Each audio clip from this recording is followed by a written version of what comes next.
Hey guys, what's up? So we're going on to the secret rares section of the new um, pack that's being released for the Yu-Gi-Oh! Duel Links, and we're starting off with a Synchro monster.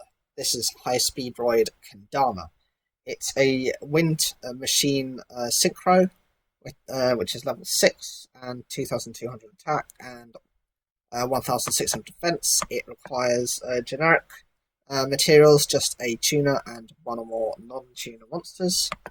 Its effect is if this card attacks a defense position monster, you can inflict piercing battle damage to your opponent, and you can only use each of the following effects of High Speed Droid Kendama once per turn. You can banish one machine type monster from your graveyard to inflict 500 damage to your opponent. And if this card is in your graveyard and you control no cards, you can special summon this card. You cannot normal or summon or set the turn you activate this effect. So the first effect, the ability to cause piercing battle damage, is okay. It's neither here nor there. Piercing battle damage is a decent effect. The effect to banish a machine type to cause 500 points of damage, it depends on where you are in the game. If your opponent is low on life points and it's literally, say, 1,000 or less, this might be a bit more relevant. Otherwise, I would say it's just not that effective, unless you can somehow recover the banished machine type monster easier than you can from the graveyard, which usually doesn't happen. The last part of the effect, where you can actually bring this card back, is conditional that you don't control any cards. I would say there's a problem with that, in that this means you can't be running too many continuous spell or traps. Otherwise, you will not see this effect come through. You're going to be having to run more normal spell and traps just to avoid that situation. It's quite niche for this effect to work, and for its attack, it's not enough. If your opponent has a fully established board, you're not going to pick up straight from just having this card. Saying that, you might get unique situations where you might have cards in your hand where if you have this monster, that can be brought out and then you can equip it with something. That's great. Say, for example, Power of the Guardian, but otherwise it's a bit of a damp squib. It's not that relevant. So the next card is Medusa, Watcher of the Evil Eye. This is a Dark Fiend level 4 with 1400 attack and 1600 defense. Its effect is when this card is normal summoned, you can target one Evil Eye card in your graveyard except a copy of itself and add it to your hand. If this card is equipped with Evil Eye of Selene as a quick effect, you can target one monster in your opponent's graveyard and banish it. You can only use this effect of Medusa, Watcher of the Evil Eye, once per turn, and once per turn during the next standby phase after this effect was activated, banish one card in your graveyard. So I like this card because it's actually showing Konami's commitment to introducing some of the more powerful cards within the game. By introducing more quick effects, in the past you've had very few of them. For example, I've mentioned you've got the that new kind of version of Blow Black Dragon, which has that effect, and also you've now got the Witchcrafters who have quick effects. The banishing effect is great if your opponent is trying to target something in the graveyard and do something with it. For example, bring it back to the hand or special summon it to their field. By banishing it, they can no longer bring it back with an effect. This is great for interacting with, say, Dark Magicians and Blue Eyes White Dragon. The problem with trying to do that with Dark Magicians is they have a trap which is called Magician's Navigation. Traditionally, if that's in the graveyard already, they can just flip that. They can just banish that card and negate this effect. That's the downside of this. although saying that it's quite good if you can banish a card in your graveyard as well that kind of interacts by being banished. If it doesn't, then this card is a bit of a wasted one, but it's good for kind of searching and recovering some of your Evil Eye cards if the duel has progressed a little. So we have Witchcrafter Pitor. This is a water spellcaster level 3 with 1000 attack and 1500 defense. During the main phase, as a quick effect, you contribute this card, then discard one spell to special summon one Witchcrafter monster from your deck, except Witchcrafter Pitor. You can banish this card from your graveyard to draw one card, then send one Witchcrafter card from your hand to the graveyard, or if you have none, banish your entire hand. You can only use each effect of Witchcrafter Pitor once per turn. So the whole point of this card is if you get rid of this and a spell card, you can bring out that boss monster which actually boosts your spellcasters and negates your opponent's monster effects. That's the main reason to do that. The second effect is when this card is actually in the graveyard, so you've got double utility from it to be able to draw a card. The only problem with that is if you are unfortunate enough not to draw into a Witchcrafter card or have one already in your hand, you lose your entire hand. There is the Allure of Darkness, which has the same kind of effect.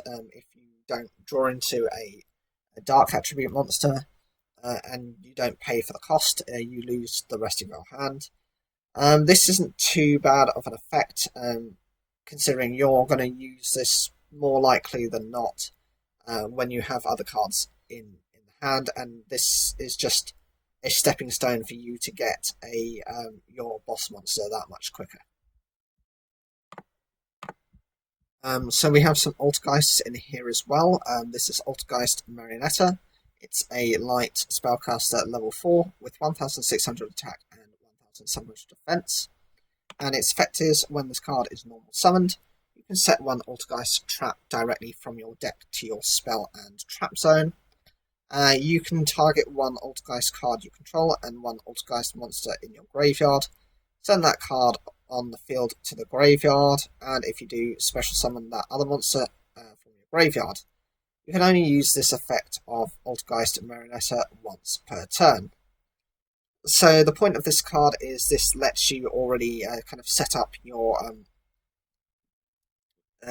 field a little. Not only will you have this, but as soon as it's summoned, you can instantly bring out one of your traps. I'm not too familiar with the traps within the Altergeist archetype, but for what they can do, guaranteed they'll have interactions, and actually being able to search out and instantly bring a trap to your sets to your spell and trap zone makes things a lot more easy than to have to run specific search cards or deck thinning cards to increase your chances.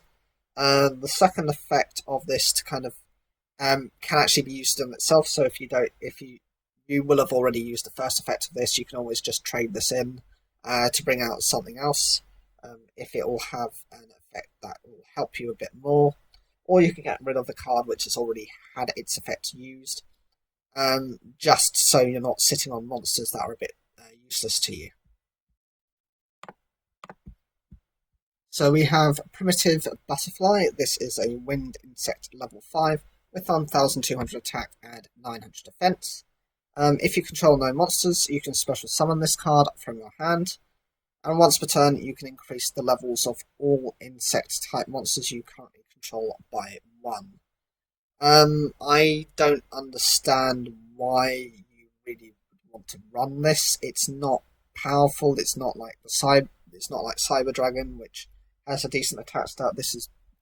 These types of stats are usually seen on level 3 monsters, and we don't actually at the moment have Xyz monsters in the game. There is no Yu-Gi-Oh! Zeal World as of yet. Hopefully in the future they'll introduce that. I'm sure they will. I don't think they want to introduce newer worlds too quickly. The last time when they made kind of an announcement that a new world would be introduced was when they actually brought out the Yu-Gi-Oh!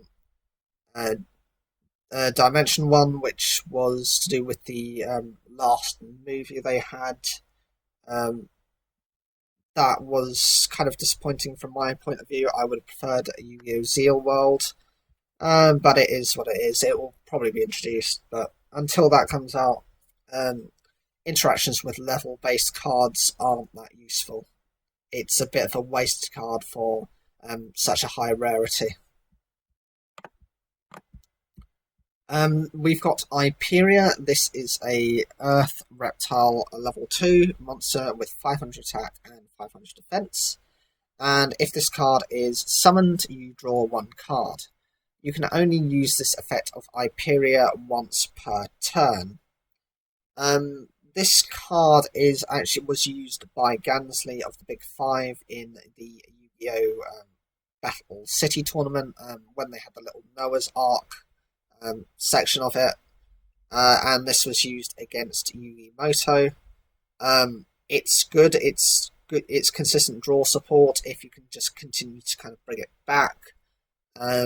But I would say it's more useful for just kind of tribute fodder as well.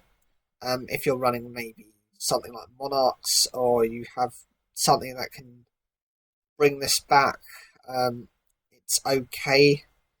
But there are better draw cards out there. You've got Destiny Draw for the Destiny Heroes, and you'll have other draw cards in the game. It's nice that they've included it, but how relevant it is, I am questioning that. I do know you have some Reptile support out there at the moment. You obviously have the Venom cards, which were used by Viper and Yu-Gi-Oh! Jets Season 3. You also have the Gorgon support cards, which were used by one of the Dark Signers within Yu-Gi-Oh! 5Ds. We have Inari Fire. This is a Fire Pyro level 4 with 1500 attack and 200 defense. Its effect is you can only control one Inari Fire. If you control a spellcaster type monster, you can special summon this card from your hand.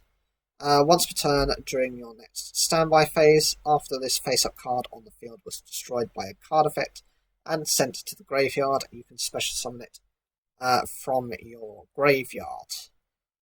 This is one of the cards which is in support of the Charmer monsters. As you know, they're currently making a new structure deck for them, so this is why I think they brought them out as well. But they don't really have too much interaction at the moment with the actual deck, and I don't actually know how relevant or realistic this card is to be used within any deck.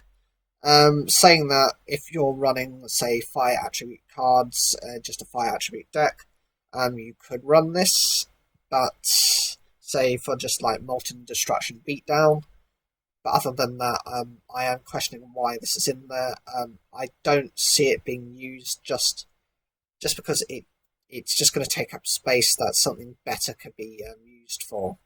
I think that you've got Goku, which is that Pyro type monster, which special summons itself and it kind of destroys another fire type, another Pyro type on your field. So if you can have the interaction between that and this can revive itself, then I think that's kind of the main way you're going to want to use this card. Right, so we have Nefarious Archfiend, Eater of Nefariousness. Say that 5 times fast.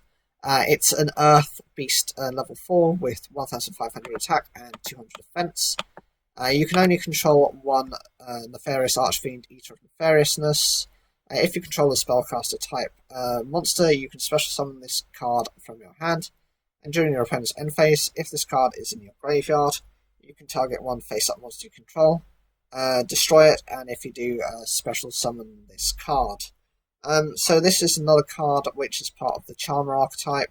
You could interact with the Inari Fire to kind of destroy that to bring this back, and then the Inari Fire will bring itself back as well. This could be used more for like tribute fodder, but I would see this as more relevant within something like a Monarch deck, something that requires tributes to kind of bring out cards. Otherwise, I do see this kind of being forgotten. I would like to see it being played, but I just think it's one of those cards that's kind of been set aside for the time being. We have Evil Eye Domain, Pareidolia, I think that is. This is the field spell for the Evil Eye archetype. When this card is activated, you can add one Evil Eye monster from your deck to your hand. Once per turn during damage calculation, if your Evil Eye monster is attacked, while Evil Eye of Selene is in your spell and trap zone, you can make the battle damage you take from this battle also inflicted to your opponent. If this card in the field zone is destroyed by card effect, you can target one Evil Eye monster in your graveyard and add it to your hand. You can only activate one Evil Eye Domain, Pareidolia, per turn. This is the field spell for the Evil Eye archetype. The first effect is just when it's activated to be able to search for one of your monsters. That of course adds to your deck's consistency. Being able to, of course, protect yourself by inflicting the same amount of battle damage to your opponent is also quite decent. If your opponent doesn't know what this card does, they're not going to be suspecting where this effect is coming from, and unless they kind of read into the cards. This is kind of the same as something like Relinquished, or more popularly used was Amazon Swordswoman. The whole point of that was actually that card became banned for a time and has also been limited to, I think, semi-limited to 2 within the deck. The whole point of that was to keep that monster either do one of two things. Either you make it really powerful, so that actually if your opponent tries to manage to attack over it, they're guaranteed to be taking their own damage. Alternatively, you could have, which is the more effective use of it, was to just reduce its attack to pretty much nothing if you can, and then just crash into your opponent's monsters until they kind of defeat themselves. You could use that as part of this effect, which is kind of what it's meant to do. Of course, the Evil Eye of Selene prevents you from taking battle damage, and it also prevents your monsters from being destroyed. So you can continually crash into your opponent's monsters to cause this kind of effect damage. Of course, this card is not likely to be on the field if your opponent knows what it does. They'll want to get rid of this as soon as they can. But then again, you're able to recover with its destruction effect as well, which makes the deck a lot more consistent. The next card is Predapractus. This is a normal spell card which says to special summon one Predaplant monster from your hand. Then you can add one card from your deck to your hand, except Predapractus. Also, for the rest of this turn, after this card resolves, you cannot special summon monsters from the extra deck except fusion monsters. You can only activate one Predapractus once per turn. This card is your both a special summoning effect to bring out a Predaplant monster, which can help to trigger some of the other effects. It also lets you search for a card, which if you're using any of the spell or trap support, you can kind of use within the turn. It helps make things a little bit more consistent. The downside of this card only letting you bring out fusion monsters is not an issue. The whole deck runs around fusion monsters, which is what Yuri, which was the villain, one of the main villains, and one of the main characters used. So there's just the normal interaction of this deck. And the final card to be shown is your obligatory hole card. Within most of these packs they've introduced at least one type of hull, such as the trap hull or bottomless trap hull. Now you have the chain trap hull. When your opponent activates a monster effect in response to the activation of a card or effect, you can negate that effect, and if you do, your opponent can banish one card from their hand or deck with the same name as the negated card. Otherwise, you can banish one random card from your opponent's hand. I would say this card is incredibly situational. Whilst there is the chance of them activating an effect from yours, the problem with that is it's reliant on your opponent using a monster effect. If it had been just generic effects, there would have been much easier interaction. The negation of the effect is okay, but I would say it's just very situational. I don't see it being played. It would just make the deck just too situational unless you're running some kind of mirror match, say Blue Eyes mirror match, and they tend to be using a cookie cutter deck just found on the internet. What do you think of the cards in the secret rares? Is there anything you're looking forward to? Was there anything in particular you did not like? For me, I liked most of them. I thought they were quite decent.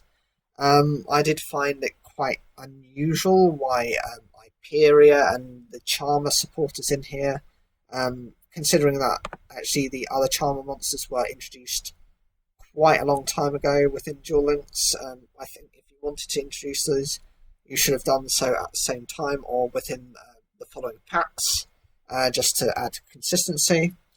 I wouldn't actually be running those cards within a straight pure build of Charmers. I would actually be looking at running it as more tribute fodder for, say, Monarchs, but that's just my opinion on it. Leave your comments down below. I always like to hear what you guys think. Like the video if you enjoyed it, and don't forget to subscribe.